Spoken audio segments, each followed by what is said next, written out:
Kita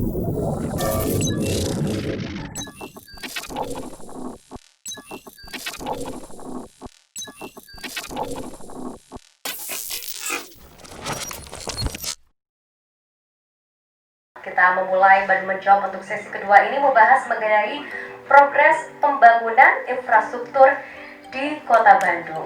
Selama masa pandemi COVID-19 ini, apakah ada perubahan sebetulnya dalam progres pembangunan infrastruktur di Kota Bandung atau ada beberapa program lain yang saat ini tengah dilakukan oleh pemerintah Kota Bandung? Kita tanyakan yang pertama kepada Pak Yul Zulkarnain selaku Kabid SDA dan Dinas PU Kota Bandung. Selamat siang Pak Zul. Selamat siang Bu. Terima kasih. Ya, Bapak boleh dijelaskan sejauh ini sebetulnya laju perkembangan dari program yang tengah dilakukan oleh Dinas PU Kota Bandung selama tahun 2020 ini apa saja Bapak? Silakan. Terima kasih Bu. Selamat siang rekan-rekan sekalian. Untuk pembangunan di lingkungan Dinas Pekerjaan Umum yang sudah dilakukan sampai dengan bulan Juni ini, pertama adalah kita melakukan pengendalian bencana ya. Jadi pada saat puncak-puncak musim hujan dan akhir musim hujan kemarin terjadi beberapa bencana longsor. Nah, itu sudah kita tangani dengan menggunakan sumber daya dan anggaran yang ada di pemerintah Kota Bandung. Nah, karena sekarang sedang dilakukan rasionalisasi juga anggaran, sehingga titik berat kita adalah di bagian pemeliharaan ya. Jadi nanti mungkin ujung tombak untuk pembangunan ada di UPT-UPT, karena mereka yang langsung berhubungan dengan masyarakat, yang bersinggungan dengan masyarakat, yang akan melaksanakan pembangunan dan pemeliharaan infrastruktur di Kota Bandung. Itu yang ketiga adalah kita akan mencoba melanjutkan progres pembangunan kolam retensi di berbagai. Sekarang masih masuk tahap lelang ya. Mudah-mudahan kalau tidak ada masalah bisa terlaksana di tahun ini. Dan terakhir mungkin ini ada beberapa kegiatan yang berkaitan dengan pengendalian banjir, di mana Dinas Pekerjaan Umum mencoba untuk istilahnya itu mencegah air larian hujan itu supaya tidak segera masuk ke wilayah hilirnya. Kita jegat di atas dengan membangun wetland dan pembangunan penanaman pohon-pohon pelindung di atas. Oke, baik. Jadi fokusnya ternyata dalam beberapa bulan terakhir adalah untuk penanganan bencana sebetulnya ya. Tadi mengenai longsor dan lain sebagainya ini menjadi fokus utama, dan juga mungkin pemeliharaan dan terkait dengan pembangunan infrastrukturnya juga diutamakan. Nah, sejauh ini bicara mengenai pembangunan yang sudah dilakukan tersebut Pak, terutama bicara mengenai pada saat musim hujan kemarin, bagaimana hasil dari mungkin pemeliharaan serta bangunan yang ada di beberapa titik tersebut? Bisa diceritakan mungkin daerah mana saja Pak kemarin yang menjadi fokus utama? Jadi lebih titik beratnya adalah di bantaran-bantaran sungai di kawasan utara. Itu pada saat puncak musim hujan terjadi banyak kerusakan TPT yang memang kebanyakan di wilayah utara Bu ya. Tapi segera kita kerjakan, dan alhamdulillah setelah didata itu ada kurang lebih sekitar 80 titik bencana longsor yang sudah kita perbaiki. Dan ya mungkin itu yang bencana longsor yang sudah kita tangani. Mungkin ada tambahan Pak Yudi? Ya, silakan Pak Yudi. Mungkin ingin menambahkan terkait dengan program serta pembangunan di beberapa titik, terutama tadi sempat disampaikan adalah memang fokusnya untuk permasalahan bencana ya Pak ya. Silakan. Mungkin untuk tambahan sedikit Pak ya, bencana-bencana yang terjadi kemarin itu ya antara lain di Ciputra Bu ya, masalah pemakaman Ciputra. Ya, pemakaman Ciputra ini mendapat sorotan juga banyak ya. Itu kita perbaiki karena itu menyangkut masalah mayat-mayat yang terbawa arus gitu Bu ya kemarin itu, maka langsung kita total lagi, kembalikan lagi ke semula. Kondisinya saat ini bagaimana Pak untuk di area Ciputra sendiri? Terutama kemarin memang menjadi sorotan adalah mengenai kondisi dari pemakamannya ya Pak ya. Kalau untuk kondisi kriminnya Bu, kita udah perbaiki. Mungkin untuk kereta pemakamannya itu kebagiannya ke Disalu mungkin aja nanti. Mungkin Disalu untuk menatanya kembali gitu Bu. Oke. Ya. Selain itu daerah mana lagi nih Pak yang mungkin kemarin juga sempat dilakukan pembangunan atau mungkin perbaikan juga Pak selama masa musim penghujan? Kalau kemarin itu Bu ada yang di Sukabunga Bu, itu karena saluran kecil Bu ya, itu terjadi longsoran, otomatis si saluran itu tertutup. Dan terjadilah banjir di sekitar lingkungan itu, Sukabunga itu. Makanya kita dengan cepat lah karena mengganggu aliran sungai, kita udah perbaiki juga di Sukabunga Bu. Oke, daerah Sukabunga ya. Nah, ini bicara mengenai Kota Bandung sendiri. Tapi sejauh ini Pak, apa saja mungkin update dari hal yang terbaru? Terutama tadi juga mungkin bisa menceritakan mengenai kondisi di Gede Bage ya Pak ya. Silakan. Untuk Gede Bage, memang selama ini menjadi langganan banjir kita di Bandung. Kita sudah membangun 2 kolam detensi di sana, di daerah Rancamolang di belakang perumahan Adipura. Kita sudah bangun kolam detensi sana, kemudian juga kita berkoordinasi dengan BBS Citarum untuk penanganan banjir di sekitar itu. Alhamdulillah respon mereka juga baik. Nah, selanjutnya kita juga melakukan reduksi air hujan dengan membangun drum pori. Sampai saat ini kita sudah membangun 1.409 buah drum pori di seluruh Kota Bandung. Memang lebih banyak di daerah utara karena untuk merasakan air hujan yang selama ini menimbulkan dampak ke wilayah hilirnya gitu. Kita cegat air hujannya supaya tidak terlalu banyak yang masuk ke hilir. Oke, jadi memang dari Dinas PU sendiri selama beberapa bulan terakhir adalah karena kemarin mungkin masuk musim penghujan, jadi memang fokusnya adalah terkait dengan kebencanaan. Tapi saat ini mungkin sudah mulai berganti cuaca ya, atau mungkin juga sudah mulai memasuki musim panas begitu, atau musim kemarau tepatnya. Nah, sejauh ini apa saja Pak mungkin langkah yang akan dilakukan untuk meminimalisir terjadi hal-hal yang mungkin perlu dilakukan, upaya pemeliharaan dan lain sebagainya? Boleh dijelaskan Pak? Untuk penanggulangan banjir memang kita lakukan pemeliharaan ya. Kita punya URC yang berada di garis depan untuk pemeliharaan ke Bina Marga ini. Kita punya 6 URC OP. Kemudian juga kita punya 1 URC untuk di UPT DAS. Itu mereka setiap hari melakukan kegiatan pengerukan sedimen di lokasi-lokasi banjir atau di lokasi-lokasi sungai. Kemudian juga bekerjasama dengan Dishub, kita juga melakukan pembuatan marka jalan untuk jalur sepeda yang kemarin kita lakukan bersama Pak Wakil. Kemudian juga bersama komunitas sekolah kita juga membangun rute aman sekolah di seputaran sekolah sehingga bisa mendorong anak-anak sekolah itu berjalan kaki, tidak menggunakan kendaraan atau angkutan umum. Itu yang sudah kita laksanakan sampai sejauh ini. Di masa pandemi ini apakah ada perubahan cukup signifikan Pak terkait dengan progres atau pembangunan infrastruktur di Kota Bandung? Betul Bu, terasa sekali bahwa pada saat pandemi konsentrasi untuk kegiatan memang sangat dibatasi Bu ya, dari mulai aktivitas bangkitan manusia untuk para pekerja, kemudian juga anggaran kita juga dibatasi. Tapi alhamdulillah karena kita punya tenaga URC, tenaga PHL yang dibayar oleh pemerintah Kota Bandung, kegiatan pelayanan kepada masyarakat tetap berjalan. Jadi artinya pelayanan kepada masyarakat, fasilitas juga tetap diberikan begitu ya. Dan bicara mengenai drainase Pak, ini seringkali drainase juga menjadi perhatian penting, terutama juga ada kaitan erat dengan kondisi banjir misalkan nantinya. Sejauh ini bagaimana Pak kondisi drainase yang ada di Kota Bandung?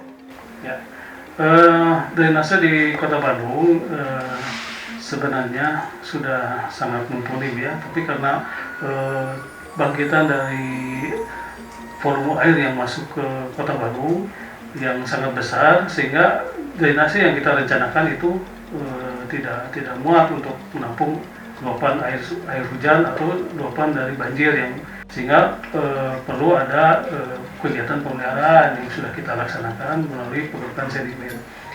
Memang idealnya untuk air larian dari air hujan itu tidak semuanya masuk ke drainase kota, tapi direduksi di Persil atau direduksi di daerah hulunya, sehingga yang masuk ke Kota Bandung itu tinggal sisanya.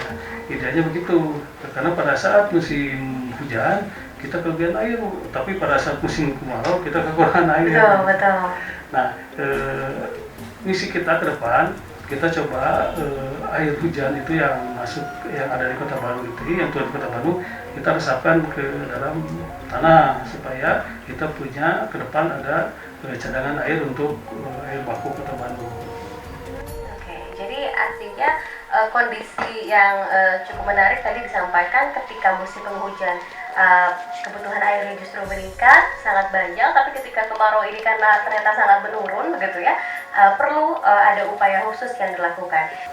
Yang menjadi fokus perhatian kita adalah terutama di sekitar bantaran sungai, Bu, ya.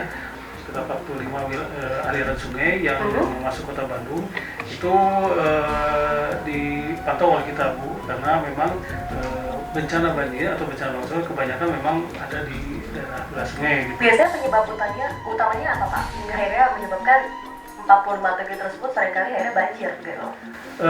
Yang pertama sekali mungkin curah hujan yang besar, ya.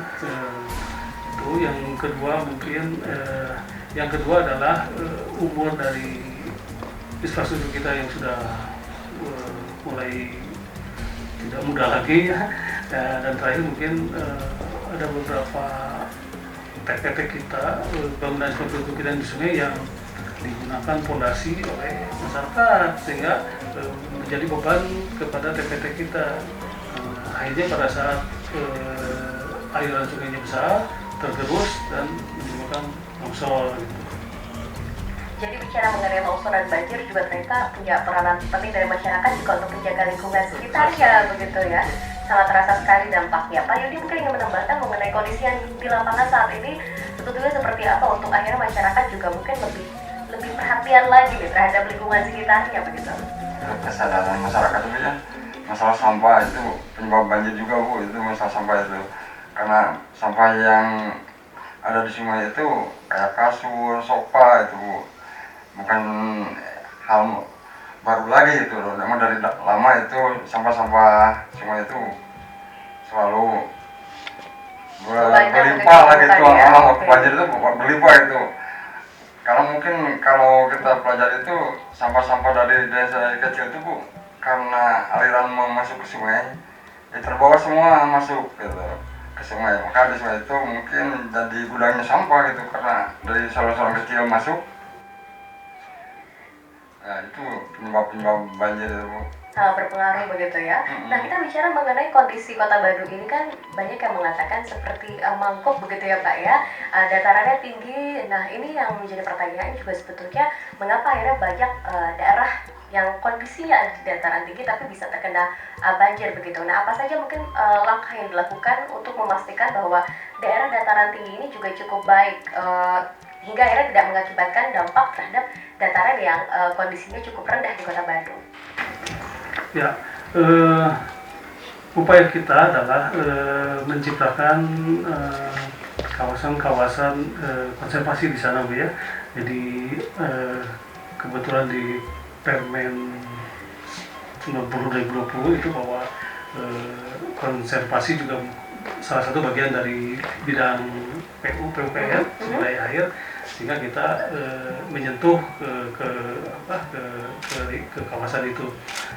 Kemudian juga kita mencoba mencegah aliran air yang masuk ke sungai-sungai yang ada di kawasan utara itu, dibuatkan kolam-kolam retensi seperti yang kita lakukan di kawasan wetland Cisurupan.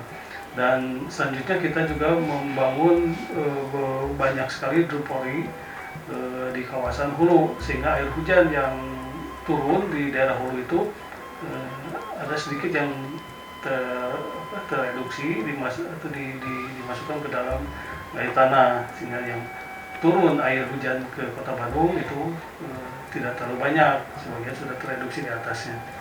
Bisa diceritakan juga, Pak, selama masa pandemi COVID-19 ini mungkin aktivitas warga banyak yang lebih banyak di rumah begitu ya. Nah, sejauh ini bagaimana kinerja dari tim WRC sendiri untuk melakukan upaya pemeriksaan, pemeliharaan begitu ya di area-area khususnya dalam pusat Kota Bandung? Ya. Pada saat pandemi ini kita bekerja seperti biasa, Bu, ya, yang tidak terpengaruh. Protokol kesehatan kita pergunakan, para pekerja di lapangan kita lengkapi dengan alat-alat untuk pengamanan, diantaranya masker, rompi, dan lain sebagainya. Kemudian juga kita suplai mereka dengan vitamin sehingga mereka bisa fit terus. Dan pada saat pandemi ini kita bekerja seperti biasa. Jadi kalau mungkin di SKPD lain WFH diam di rumah, kalau kita tidak, kita hadir di lapangan dari mulai pagi sampai malam. Yang malam itu kita memelihara PJU itu sampai tengah PJU malam. ya? Betul. Okay. Kalau yang siangnya itu kita melakukan pengaspalan jalan dan pengerukan sedimen.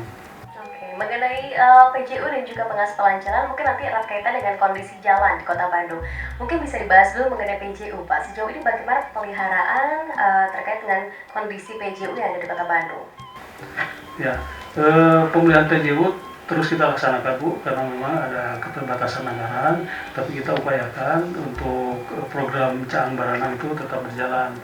Kita punya UPRC di 6 wilayah itu yang bergerak setiap malam untuk memperbaiki lampu-lampu yang dari Kota Bandung.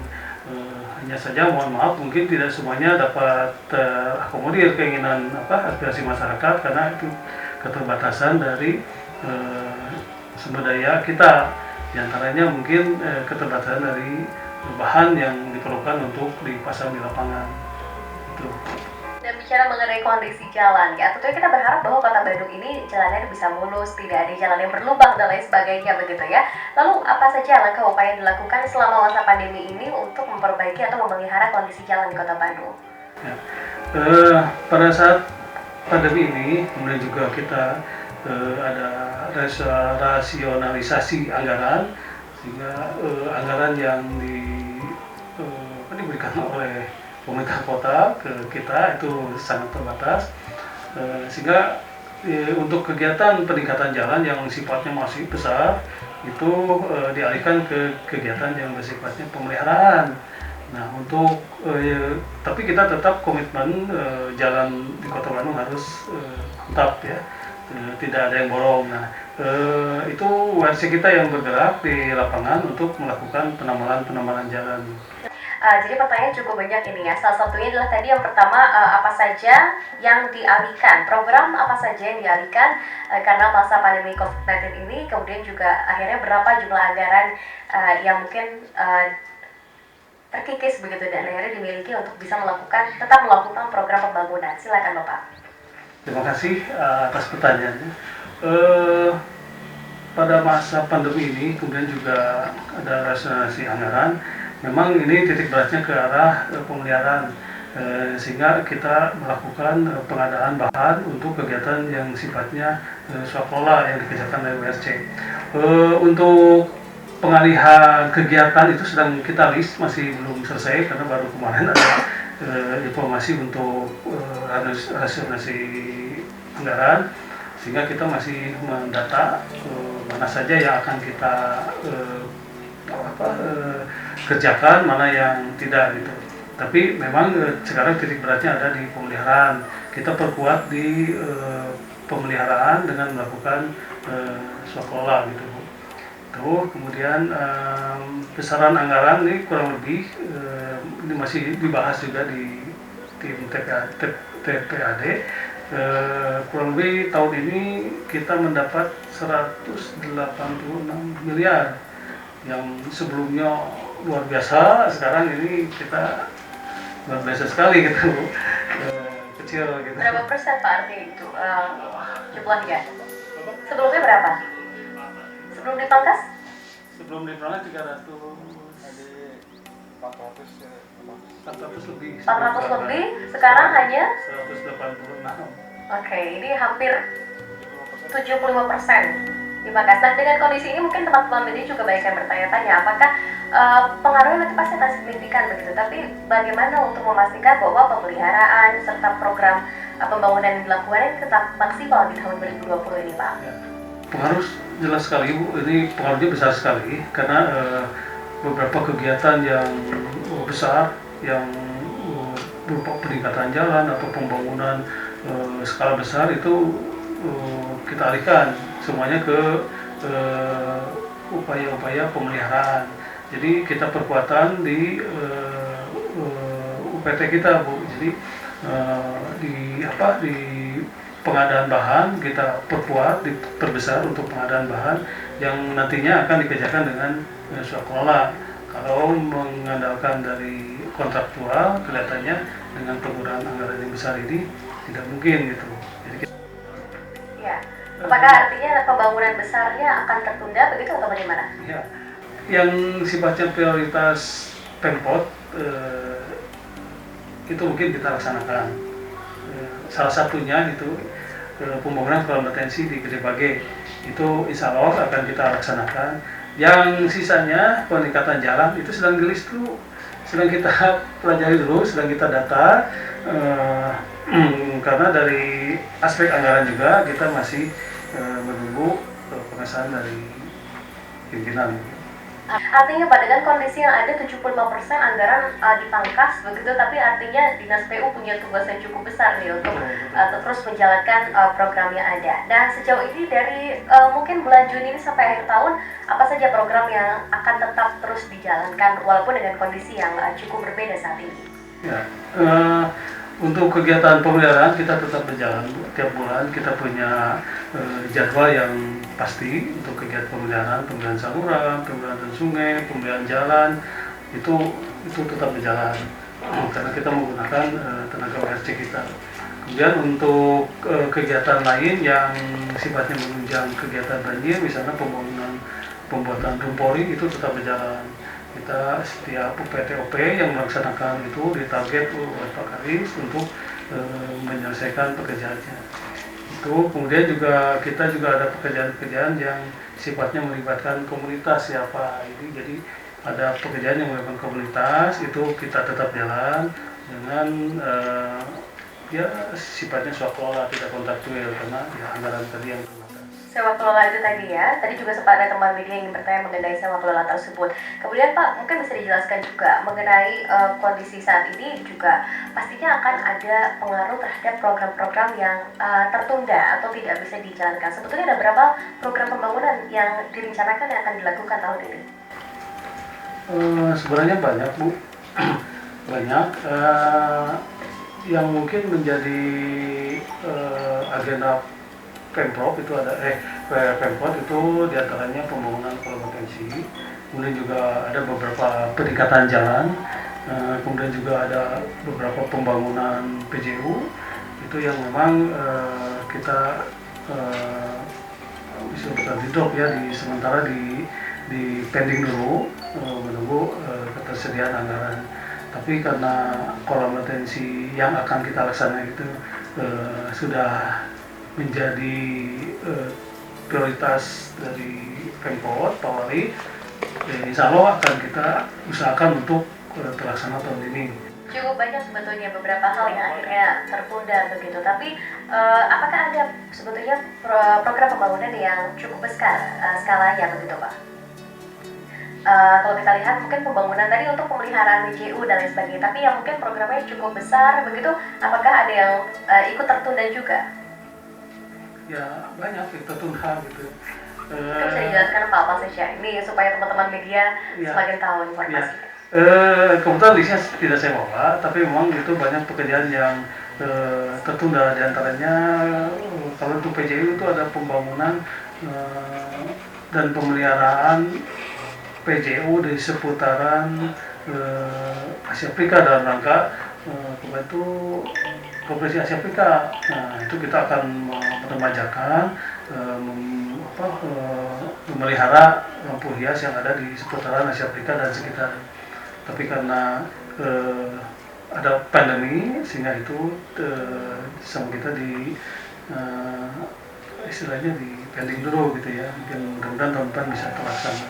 Bagaimana untuk program pembangunan flyover ya, karena saat ini ada di kawasan Jalan Jakarta Ahmad Yani, kemudian ada di kawasan Jalan Laswi dan juga Jalan Gatot Subroto. Nah ini sejauh ini perkembangannya seperti apa dan apakah ini memang menjadi wewenang dari Pemkot, dan bagaimana untuk kelanjutan dari pembangunan flyover di kawasan Akopo dan juga kawasan Arjuna? Silakan Bapak. Untuk pembangunan flyover yang sedang berjalan di simpang Jalan Jakarta Ahmad Yani dan di simpang Jalan Laswi Gatsu itu dilaksanakan oleh provinsi, oleh Dinas PUPR provinsi. Sehingga mengenai progres dan kendala yang terjadi, terus terang kami kurang mengetahui. Hanya saja berdasarkan informasi di lapangan, untuk yang simpang Jalan Jakarta Ahmad Yani itu on progress, sedang sudah mulai dikerjakan gitu. Nah kalau yang simpang Gatsu Laswi kelihatannya masih belum mulai gitu. Nah itu mungkin kalau lebih jelasnya mungkin bisa ditanya ke provinsi. Oke, begitu pun untuk yang Popo dan Arjuna juga wewenang dari provinsi gitu Pak, atau bagaimana? Silakan Pak, tanggapannya. Itu sifatnya koordinasi, semuanya ada di provinsi kan, jadi kita sifatnya koordinasi saja. Kalau ada permasalahan di lapangan kita sampaikan ke pihak PUPR provinsi. Tapi semua kegiatan dari mulai perencanaan, pelaksanaan dan pengawasan di lingkungan keproyekan itu dilakukan oleh provinsi. Kita hanya bersifat koordinatif saja. Jadi sejauh ini memang mungkin bisa diinformasikan kembali kepada masyarakat bahwa untuk penanganan flyover, baik itu untuk kawasan Ahmad Yani, Jalan Jakarta, kemudian Laswi dan Gatot Subroto ini ada di wewenang pemerintah provinsi begitu. Artinya Pemkot sejauh ini hanya koordinasi saja. Nah, koordinasi seperti apa Pak yang terus dilakukan terutama untuk memantau kondisi flyover di dua titik tersebut? Ini mungkin bidang jalan yang bisa menjawab, tapi saya coba jawab. Untuk koordinasi yang sifatnya beberapa aset kita yang terkena oleh kegiatan itu. Oke, aset-aset yang terkena ya. Misalnya kemarin ada trotoar di Jalan Jakarta yang terkena pelebaran. Nah, kita lakukan koordinasi dengan pihak provinsi, dengan pihak pelaksana untuk segera memperbaiki kembali. Nah, mungkin diantaranya itu. Oke, jadi ini koordinasi dilakukan karena mungkin melintasi area aset dari pemerintah Kota Bandung. Sejauh ini hanya itu saja ya. Oke, baik. Dan kita bicara mengenai tahun ini sebetulnya Pak, di masa pandemi COVID-19 ini apa sebetulnya harapan ya ingin dilakukan oleh Dinas PU juga agar tetap bisa melakukan banyak program dan pembangunan walaupun akhirnya banyak yang tertunda dan hanya melakukan pemeliharaan saja. Silakan Bapak. Ya, terima kasih. Ya kita berharap pandemi ini segera berakhir Bu ya, sehingga kita bisa bekerja secara normal. Namun tidak terlepas dari pandemi ini, kita juga berupaya untuk selalu melayani masyarakat, memperbaiki infrastruktur yang rusak atau membangun infrastruktur yang baru. Ya kita berkomitmen ke arah sana gitu, sehingga mudah-mudahan Bandung bisa dijadikan sebagai kota yang nyaman untuk warganya. Walaupun di masa pandemi ini begitu ya Pak ya, tapi tetap harus maksimal ya. Betul. Oke, baik. Jadi ini artinya teman-teman media yang hadir pada hari ini perbincangan bersama dengan Dinas PU banyak sekali yang menyampaikan bahwa perubahan anggaran atau perubahan program yang dilakukan khususnya terkait dengan perubahan pembangunan ya Pak ya, ini pembangunan sangat signifikan ya. Tapi yang paling penting adalah tadi pemeliharaan dilakukan diharapkan bisa maksimal begitu sehingga kondisi infrastruktur jalan, PJU dan lain sebagainya ini bisa tetap dirasakan fasilitas manfaatnya begitu ya oleh masyarakat. Sekali lagi terima kasih banyak untuk Bapak Zulkarnain, beliau adalah Kapit SDA dari Dinas PU, kemudian juga Bapak Yudi Gumelar selaku Kasih Pengendalian SDA. Dalam tanya menjawab kali ini mungkin bisa terangkum sedikit bahwa memang perubahan yang ada sejauh ini dengan pemangkasan anggaran sekitar 75%, tapi pemerintah Kota Bandung dan Dinas PU tetap fokus untuk melakukan pemeliharaan ya Pak ya, walaupun pembangunan di beberapa titik. Kita harapkan perbincangan kali ini bisa menjadi informasi penting bagi masyarakat.